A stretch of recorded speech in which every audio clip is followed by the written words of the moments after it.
Europe 1. Des rafales à plus de 170 km/h, des toitures arrachées, des chutes d'arbres, une tornade a balayé l'Hérault à la mi-journée, Sophie. Elle est passée le long de l'A75 entre Pézenas et Clermont-Lérault. La scène a été très impressionnante, Sophie Echen. Oui, et les images et vidéos postées sur les réseaux sociaux en témoignent. On peut apercevoir un très gros nuage noir, des voitures déviées sur l'autoroute à cause de la force des vents.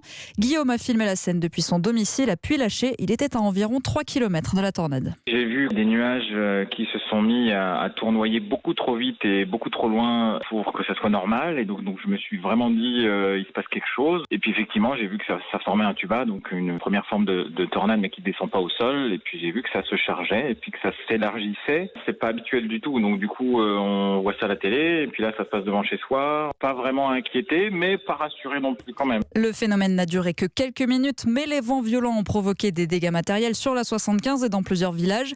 Olivier Bernardi est le maire d'Aspirant, l'une des communes traversées par la tornade. Heureusement, ça n'a pas traversé le village dans le centre ancien, mais ça a suivi l'autoroute, puis ça a été dévié, ça a touché le lotissement excentré. Ça a arraché les panneaux, un petit peu de mobilier urbain, une partie des toitures, à peu près une dizaine de toitures impactées, mais aucune personne relogée. Plus de peur que de mal. Selon un dernier bilan, 26 maisons ont été impactées. Les pompiers sont intervenus pendant tout l'après-midi pour bâcher les toitures arrachées.